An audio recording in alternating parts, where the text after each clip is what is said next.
Hello student, आप सभी का स्वागत। मैं तारज। आज हम बात करते हैं बीए पार्ट फाइनल अर्थात थर्ड ईयर। और इस थर्ड ईयर के अंतर्गत हमारा जो सेक्शन था ए, इस पेपर का जो नाम है वो है सामाजिक विचारक, सामाजिक चिंतक, द सोशल थिंकर। और इस सोशल थिंकर के अंतर्गत हमारा जो पहला ए सेक्शन चल रहा था वह पाश्चात्य विचार, क्लासिकल विचार, जिसके अंतर्गत मैक्स वेबर, इमानुएल डर्कheim और कार्ल मार्क्स। मैक्स वेबर के बारे में हमने पूर्व बता दिया गया है।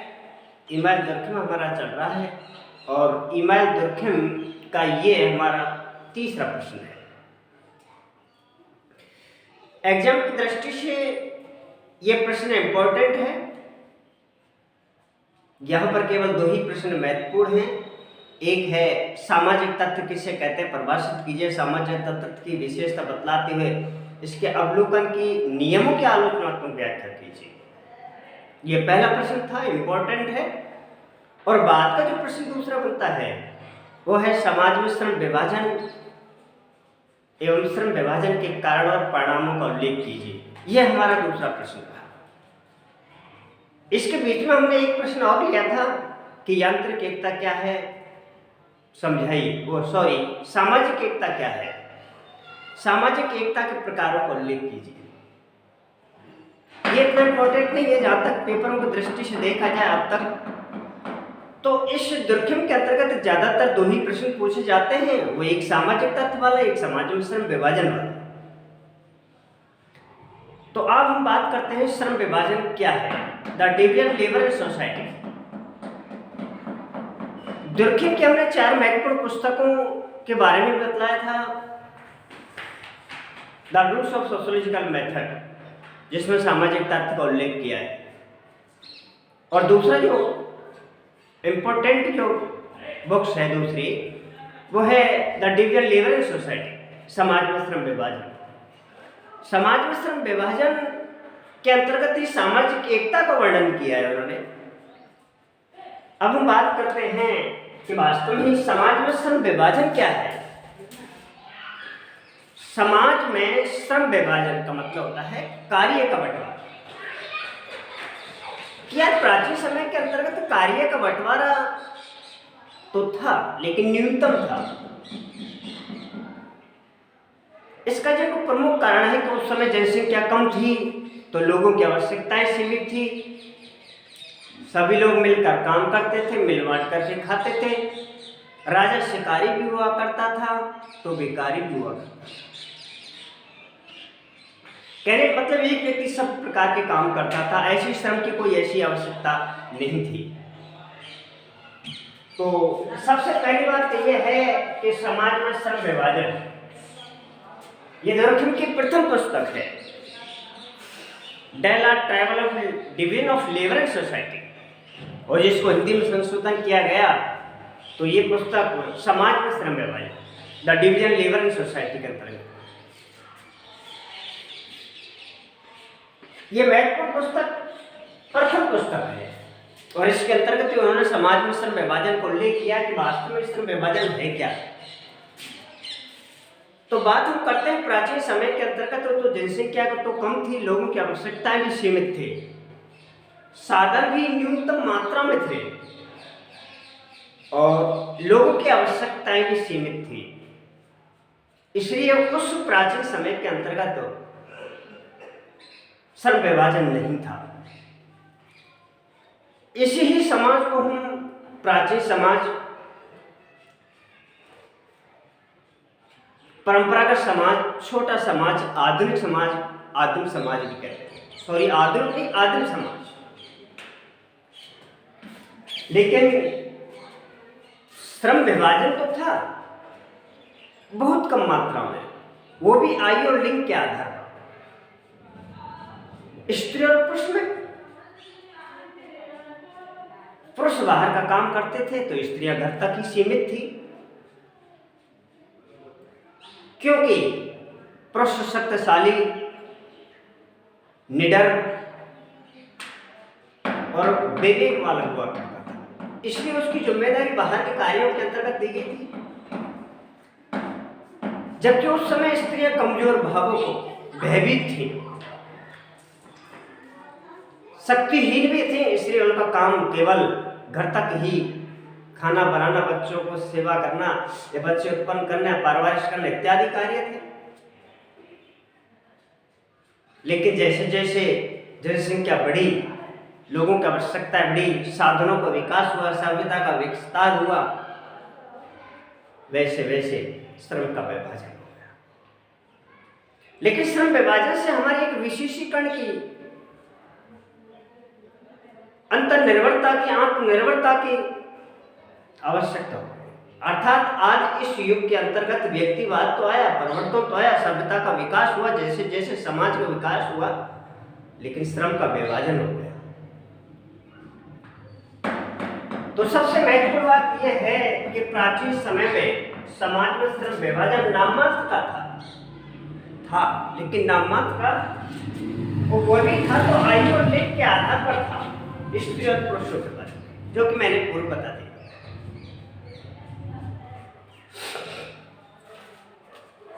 जो प्राचीन समाज के अंतर्गत था वो यांत्रिक एकता थी, जो सभी मिलकर काम करते थे, मिल बांट करके खाते थे। मैंने आपको बताया था कि एक व्यक्ति शिकारी भी हुआ करता था तो राजा भी हुआ करता था।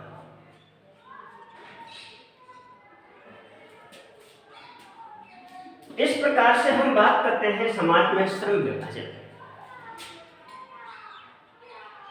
लेकिन परस्पर निर्भरता ही सबसे बड़ी एकता थी प्राचीन समाज के अंतर्गत। लेकिन जैसे जैसे परिवर्तन आया वैसे व्यक्तिवाद आ गया, और व्यक्तिवाद ने ही हमारे समाज के विकास को आगे बढ़ाया है। प्राचीन समाज के अंतर्गत तो जनसंख्या भी कम थी, तो साधन भी कम थे, तो विकास न्यूनतम मात्रा में था, नाममात्र था। तो इस आधार पर हम स्पष्ट करते हैं कि आपसे यहाँ पर प्रश्न केवल यही है कि समाज में श्रम विभाजन क्या है, समझाइए। श्रम विभाजन के कारण और परिणामों को उल्लेख कीजिए। तो मैं एक बार पुनः इस बात को दोहराता हूं कि वास्तव में ही समाज में श्रम विभाजन द डिवीजन लेबर सोसाइटी के अंतर्गत कि प्राचीन समय में जनसंख्या कम थी, लोगों की आवश्यकता भी सीमित थी, सभी लोग मिलकर काम करते थे, मिल बांट करके खाते थे, सामूहिकता अधिक थी, समाज एक सूत्र में बना हुआ था, सभी लोग समाज के आदेश के अनुसार ही काम करते थे, किसी प्रकार कोई व्यक्तिवाद नहीं था, उसे हम कहते हैं यांत्रिक एकता। लेकिन जैसे जैसे जनसंख्या बढ़ी और लोगों की आवश्यकताएं बढ़ी, वैसे वैसे ही श्रम का विभाजन हो गया। अब इस श्रम के विभाजन ने, कार्य के विस्तार ने ही व्यक्ति को एक विशेषज्ञ बना दिया, प्रकार्यात्मक बना दिया कि एक व्यक्ति दूसरे व्यक्ति पर निर्भर रहेगा। इसी को हम कहते हैं समाज में श्रम विभाजन। लेकिन बात करते हैं कि समाज में श्रम विभाजन के कारण क्या थे। श्रम विभाजन के कारण, समाज में श्रम विभाजन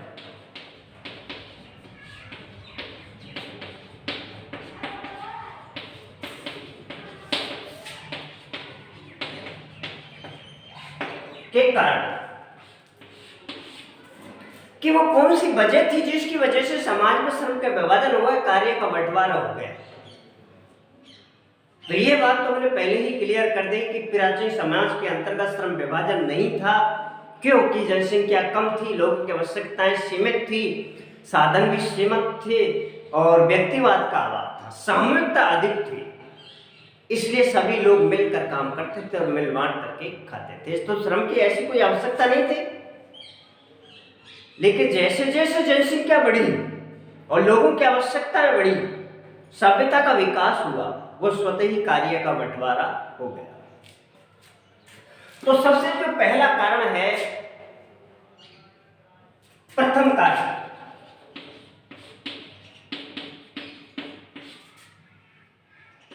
वो है जनसंख्या वृद्धि। जनसंख्या वृद्धि, नैतिक घनत्व और भौतिक घनत्व, इसमें भी नैतिक घनत्व में वृद्धि और भौतिक घनत्व में वृद्धि। दूसरा जो कारण है, द्वितीय कारण,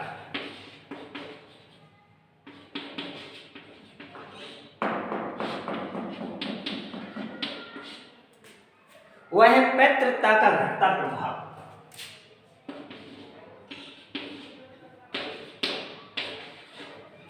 पैतृकता का सामूहिक चेतना को उत्तरोत्तर ह्रास, सामूहिक चेतना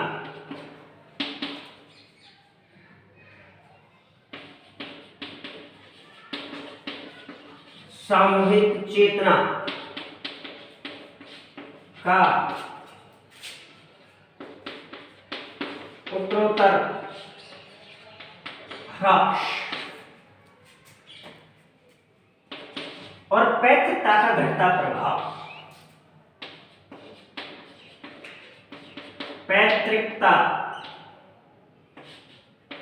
का घटता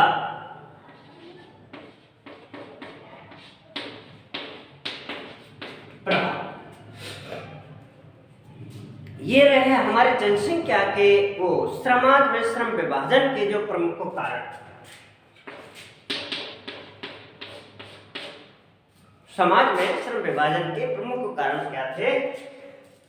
प्रथम कारक के अंतर्गत पहला है जनसंख्या वृद्धि।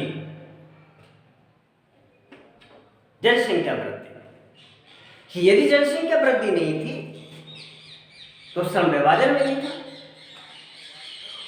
और लोगों की आवश्यकताएं भी सीमित थी, इसलिए श्रम की कोई ऐसी आवश्यकता नहीं थी। लेकिन जैसे जैसे जनसंख्या वृद्धि, नैतिक घनत्व में वृद्धि और भौतिक घनत्व में वृद्धि होती गई, वैसे वैसे जनसंख्या के साथ साथ कार्य का बंटवारा भी।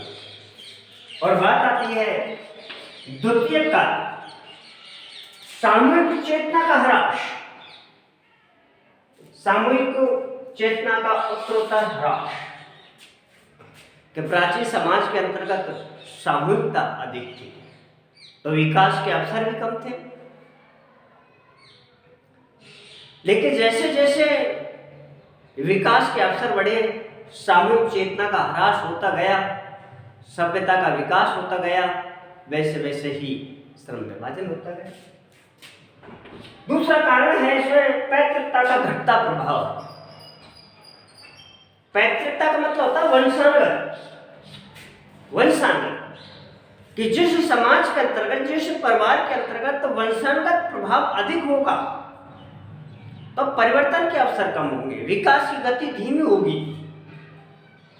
पैतृकता का घटता प्रभाव के कारण ही समाज में विकास आया।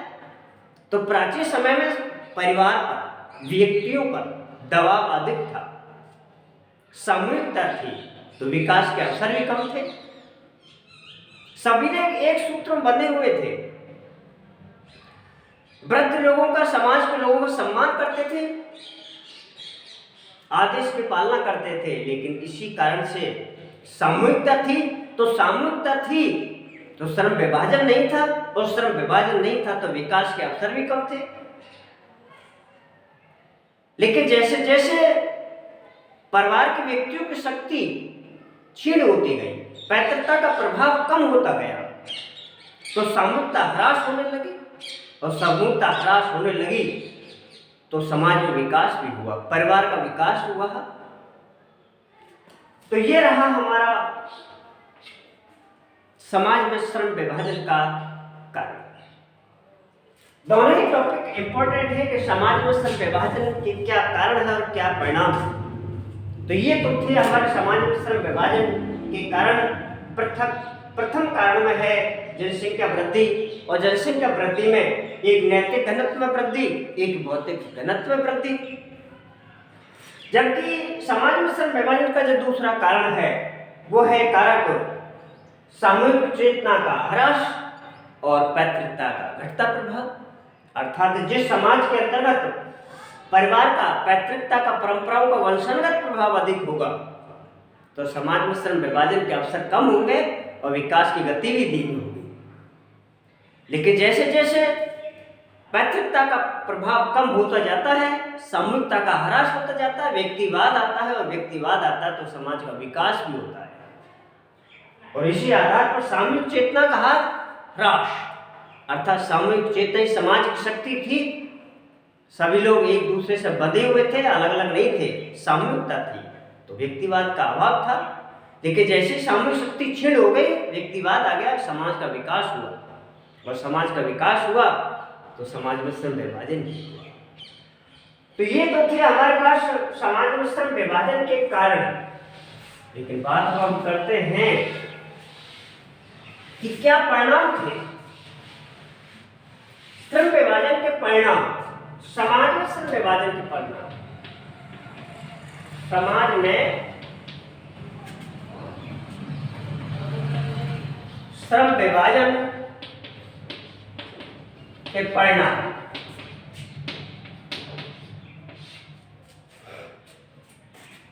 नंबर 1, प्रकार्यात्मक स्वतंत्रता। प्रकार्यात्मक स्वतंत्रता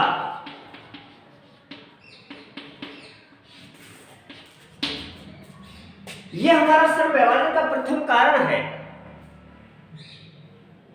प्रकार्यात्मक स्वतंत्रता एवं विशेषीकरण।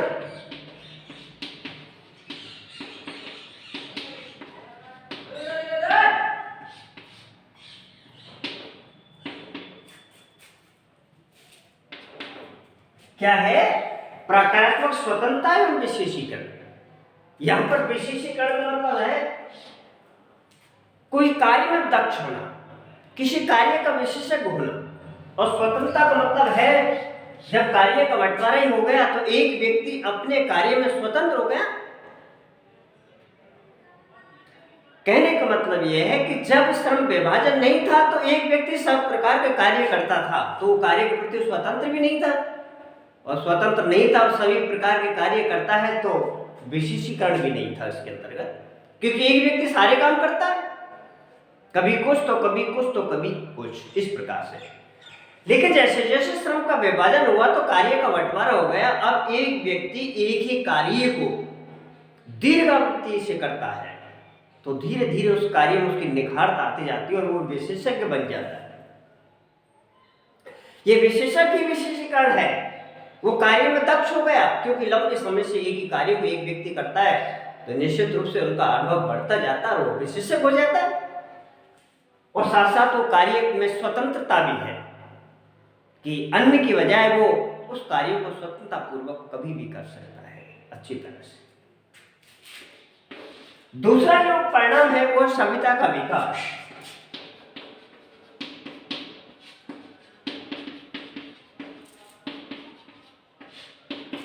सभ्यता का विकास।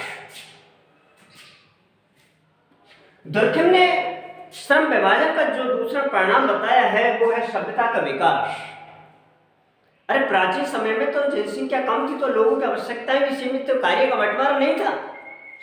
लेकिन जैसे जैसे श्रम का विभाजन हो गया, एक व्यक्ति एक कार्य को दीर्घ अवधि से करता आ रहा है स्वतंत्रता पूर्वक, तो नई नई चीजों का विकास हुआ गया और नई नई चीजों के विकास से इस सभ्यता का विकास हुआ।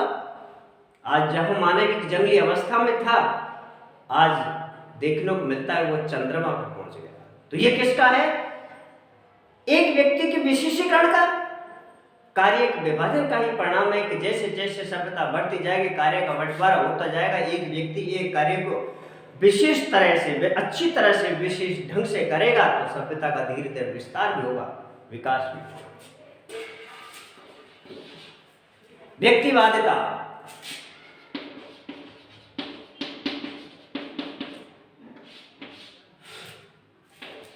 सामाजिक प्रगति।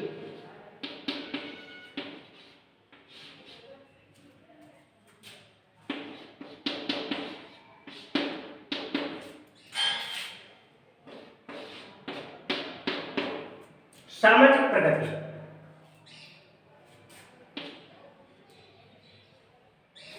सामाजिक एकता का विकास। सावयवी।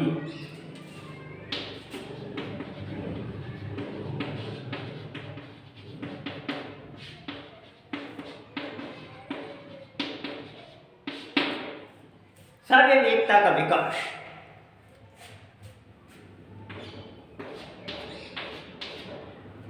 जैसा कि सभ्यता का विकास हुआ है, श्रम विभाजन से प्राकृतिक को स्वतंत्रता में विशेषीकरण आ गया, अब आ गया व्यक्तिवाद। किस श्रम विभाजन ने समाज में व्यक्तिवाद ला दिया? यदि श्रम विभाजन नहीं होता तो सभी लोग मिलकर काम करते और मिल बांट करके खाते, सामूहिकता अधिक थी। लेकिन जैसे जैसे सभ्यता का विकास होता गया, सामूहिक शक्ति कमजोर होती गई और व्यक्तिवाद आ गया।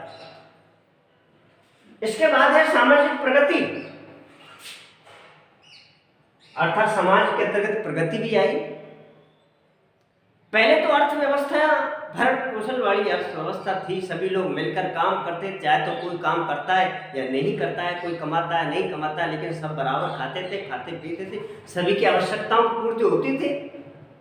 क्योंकि उस समाज में जनसंख्याएं कम थी, साधन भी सीमित थे, सभी लोग मिलकर काम करते थे, मिल बांट करके खाते थे, इसलिए उस समाज के अंतर्गत प्रगति नहीं थी।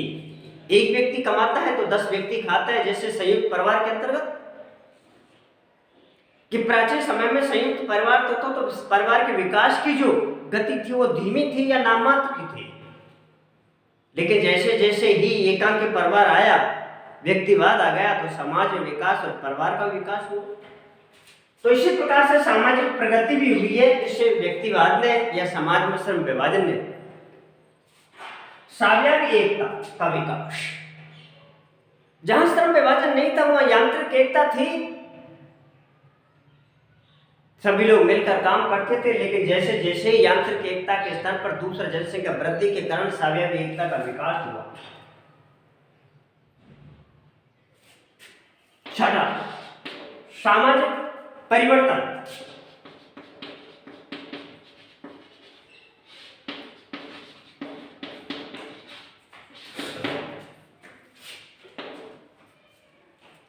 इस श्रम विभाजन ने समाज के अंतर्गत परिवर्तन भी किया है, अर्थात सामाजिक परिवर्तन अर्थात किसी समाज के अंतर्गत होने वाले परिवर्तन, जिसको हम सभी क्षेत्रों में देख सकते हैं। तो ये रहे हमारे आप पर समाज में श्रम विभाजन के कारण और परिणाम।